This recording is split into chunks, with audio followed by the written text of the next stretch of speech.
আমি মুহাম্মদ ইন্তেকালের পরে মদিনাতুল মুনাওয়ারা রওজায়ে পাকের মধ্যে কিয়ামত পর্যন্ত জিন্দা হালাতে নামাজরত অবস্থায় আল্লাহর মারিফতের মজা নিতে থাকবো।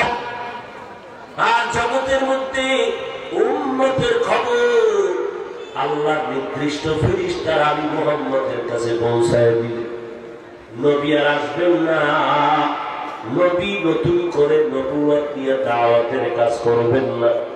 উম্মতেরা বিভ্রান্তে পড়বি না, আমি নবী তোমাদেরকে টেনশন মুক্ত করে গেলাম। বলে কেমন? আমি নবী যখন থাকবো না, কিয়ামত পর্যন্ত একদল বাহিনী আমার দায়িত্ব পালন করবে। ওই বাহিনীর অনুসরণ করে তোমরা চলবা। ওই বাহিনী ডাক্তার আর ডক্টর না। আল্লাহর নবী বলেন, আমার নিজের ভাষায় আমি হাদিসের মধ্যে বলে দিয়ে গেলাম, ওই বাহিনী হবে আমার ওয়ারিস, ওয়ারাসাতুল আম্বিয়া আহলে হক উলামায়ে কেরাম। আল উলামা ওয়ারাসাতুল আম্বিয়া, উলামায়ে আহলে হক নবীজির ওয়ারিস।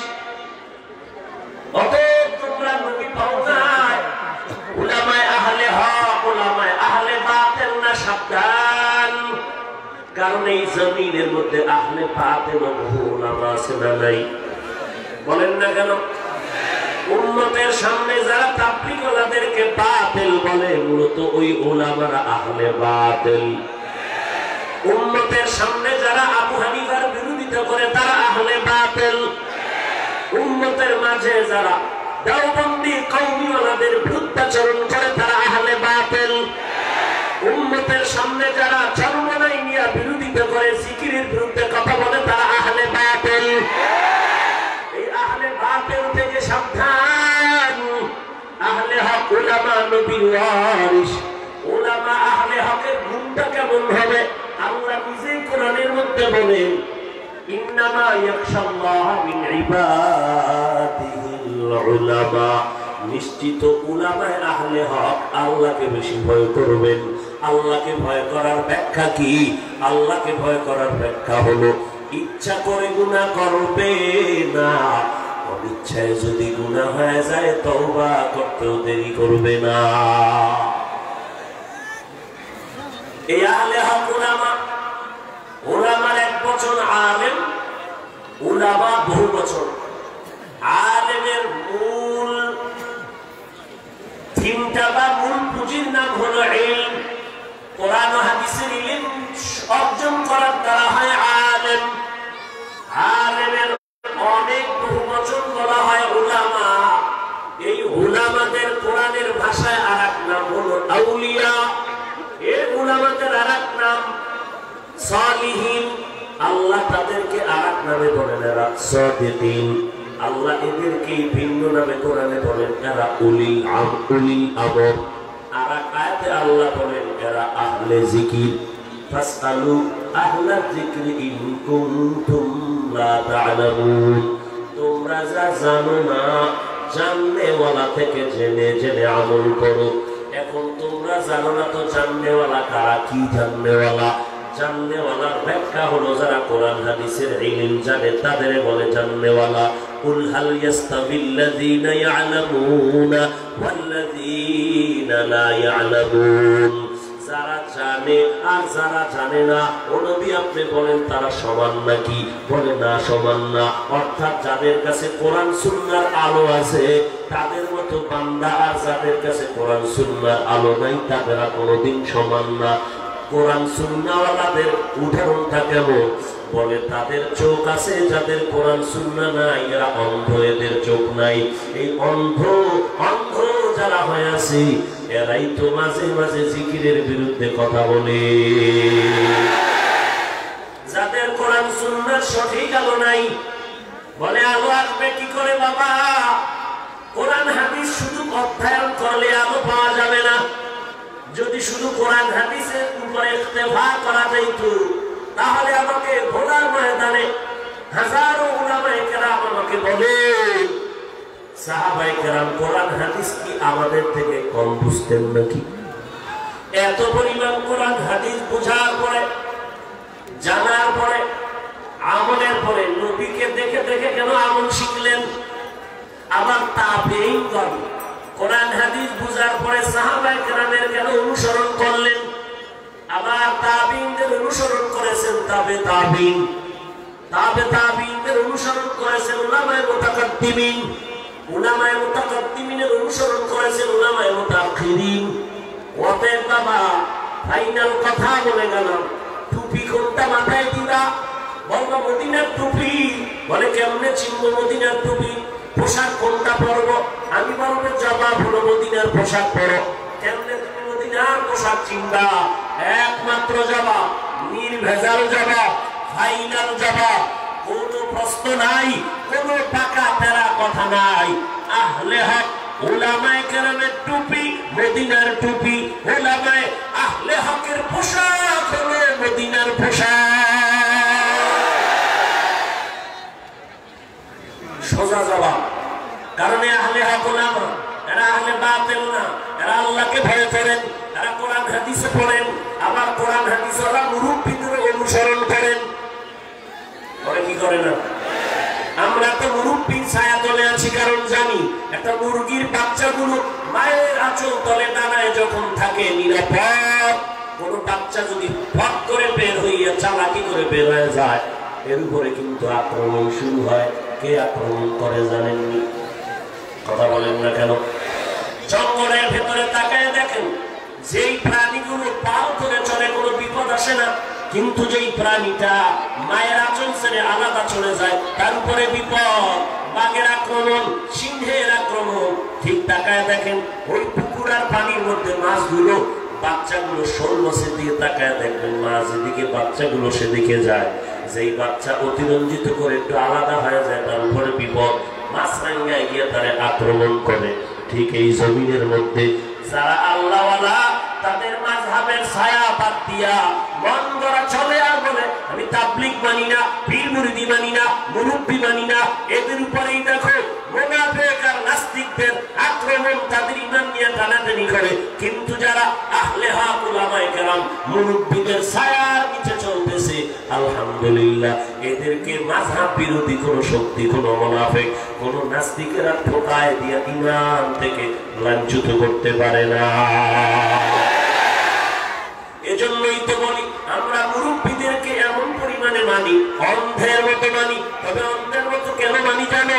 আমরাও আবেগে উল্টা পাল্টা দিয়ে দৌড়াই না। আর আমাদের মুরব্বিরা এমন তরিকার উপরে, তাকওয়ার উপরে আছেন, আমাদেরকে উল্টা পথেও তারা কখনো প্রবাহিত করেন না।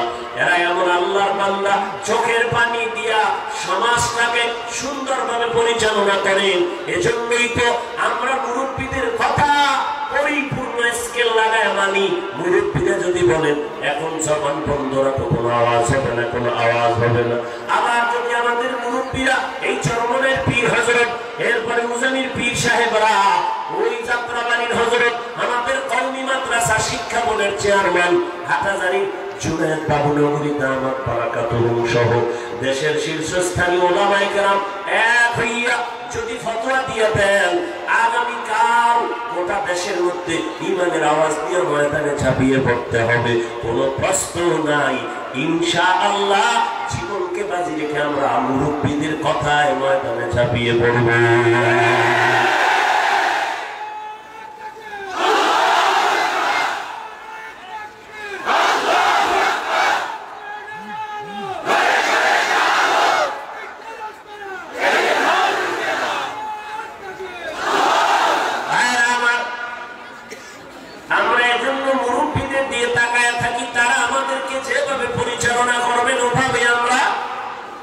কথা বলেন না কেন? অতিরঞ্জিত কিছু করা যাবে? যার যে দায়িত্ব তার সেটাই করা লাগে। মুয়াজ্জিনের দায়িত্ব আযান দেওয়া, খতিব সাহেবের দায়িত্ব খুতবা দেওয়া। এখন আজকে জুমার দিন, মুয়াজ্জিন যদি কয় আজকে আমি জুমাটা পড়াই, আপনি আযান দিয়ে হবে? হারাম হবে না ঠিক, তবে শানের খেলাফ হবে, আদব বজায় থাকবে না। কথা ঠিক না? মোল্লা আগার ফতোয়া দেহাত তো মুফতি পয়দা পেছলিয়ে, মোল্লাই যদি ফতোয়া দেয় না মুফতিরা ঘোড়ার ঘাস কাটবেন। কথা বলেন না কেন? ফতোয়া দেওয়ার জন্য ইফতা পড়ার আগে মুফতি নামে একটা টাইটেল লাগে, তাফসীর পড়ার জন্য, তাফসীর করার জন্য মুফাসসির হওয়া লাগে, তাফসীর পড়া লাগে। এই জন্য বাবা মুয়াজ্জিনের দায়িত্ব খতিবের জিম্মাদারি পালন করা না, খতিবের দায়িত্ব মুয়াজ্জিনের জিম্মাদারি পালন করা না। মুফতি সাহেবরা ফতোয়া দিবেন, উম্মতেরা মুফতি সাহেবদের ফতোয়ার উপরে চলবেন, এটাই ফাইনাল কথা। আমি মোল্লায় যদি চিল্লাইয়া ফতোয়া দিতে যাই, একদিকে উম্মতেরা যদি আমারে কয় হুজুর আপনি দলিল নাম্বারটা দেন, লাগবে সমাজে পেঁয়াজ, এমন পেঁয়াজ লাগবে আমি দলিল দিতে পারবো না। অন্যদিকে কি হবে, মুফতিয়ানে কেরামের শানের খেলাফ একটা কাজ হয়ে যাবে। এখন দেশের শীর্ষস্থানীয় সমস্ত মুফতিয়ানে কেরাম ফতোয়া দিচ্ছেন, কোনো ঝামেলা আছে? সরকার কইছে ফতোয়া মানি না, কথা বলেন না কেন? মদ খাওয়া, মদ পান করা হারাম, মদ পান করা হারাম, সমস্ত মুফতিয়ানে কেরামের ফতোয়া। এখন যদি কেউ মদ পান করে সেটা তার ব্যাপার, কেউ যদি না করে সেটা তার ব্যাপার। কিন্তু যদি কেউ বলে আমি মদ পান করি বিদায় জায়েজ, মদ পান করি না না জায়েজ, এমন কোন কথা বললে তখনই মুরব্বীরা বলবে আন্দোলনের রাস্তায় নাও। কথা বুঝেন নাই? আর যদি মদ পান করা যে করে সেও জানে হারাম, যে করে না সেও জানে হারাম, ফতোয়া ফতোয়ার ভিত্তিতে চলবে, মুরব্বীদের মুফতিদের ফতোয়ার উপরে সবাই চলবে, এটাই আমাদের ফয়সালা। বিরোধিতা করতে গেলে সেখানে প্রতিবাদ করার জন্য মুরব্বীরা আমাদেরকে আদেশ দিবেন, আমরা এক সেকেন্ডে কোনো প্রশ্ন নেই, আমরা তৈরি।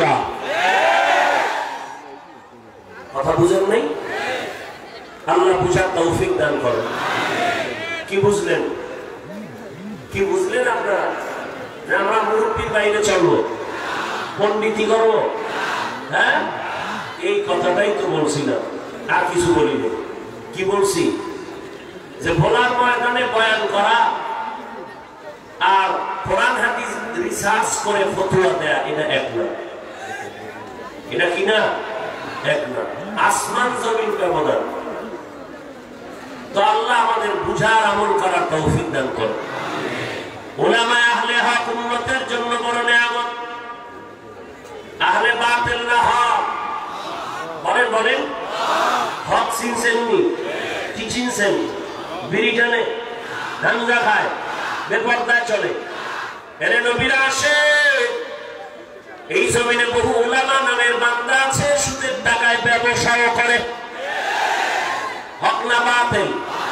এজন্যই বলেছি আহলে হক। যারা দাওয়াত তাবলীগ উলামাদের বিরুদ্ধে কথা বলে তারা আহলে বাতিল। টেনশন করেন? টেনশন কি আছে? কোন প্রশ্ন থাকলে আসেন দিকে। কি টেনশন করে? আবু হানিফার বিরুদ্ধে যারা কথা বলবে তারা আহলে বাতিল। টেনশন করেন? মাথা গরম হয়ে দিকে। যারা চরমনার বিরুদ্ধে উম্মতের সামনে বলে বাতিল বলে চিল্লায়, জিকিরের বিরোধিতা করে তারা আহলে বাতিল। যারা দেওবন্দি কওমি হাফেজের বিরুদ্ধে কথা বলে তারা আহলে বাতিল। ওর নাম কওয়া লাগবে? হ্যাঁ, এই একটু বেশি বেশি হয়ে গেছে, বুঝেন নাই? এখন যদি বলে কোরআন হাদিসের দলিল লাগবে, এটা কি আধা ঘন্টা বয়ানের কাম নেই?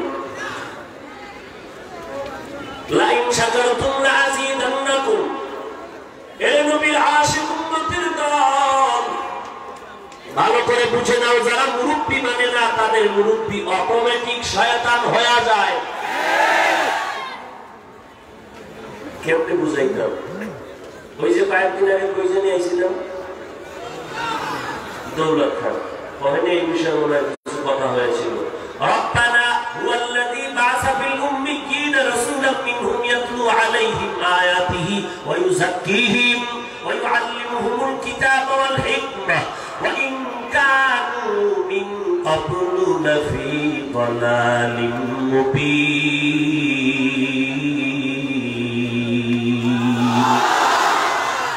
ওখানে জবাব দিছিলাম মুরব্বী মানার দরকার কি? ওই যাক্কিহিম শব্দ দিয়ে বুঝাইছিলাম মুরব্বী না মানলে বান্দার অন্তর গুনাহমুক্ত করা যাবে না। নবীর 2 নম্বর কাজ উম্মতের অন্তরকে গুনাহমুক্ত করায় দেওয়া, কারণ এটা নিজে নিজে গুনাহমুক্ত করানো যায় না, অন্যের সহযোগিতা লাগবে। ঠিক উম্মতের অন্তর গুনাহ মুক্ত যদি করাইতে চাও, আল্লাহ ওয়ালা আহলে হক উলামায়ে কেরাম ছাড়া সম্ভব না। এদেরকেই বলা হয় আউলিয়া, এদেরকেই বলা হয় ওলিয়ে কামেল। আমার আল্লাহ বলেন, আমি দুই দল মানুষের সাথে নিজেই যুদ্ধ করতে রেডি। কে কে? আল্লাহ বলেন, আমি দুই দল মানুষের সাথে যুদ্ধ করার জন্য রেডি। আল্লাহ যুদ্ধ করবে দুই দল মানুষের সাথে। আপনারা রেডি? আল্লাহর সাথে যুদ্ধ করতে রেডি? হ্যাঁ, এটা তো মুখে বলছেন যে, ঠিক না?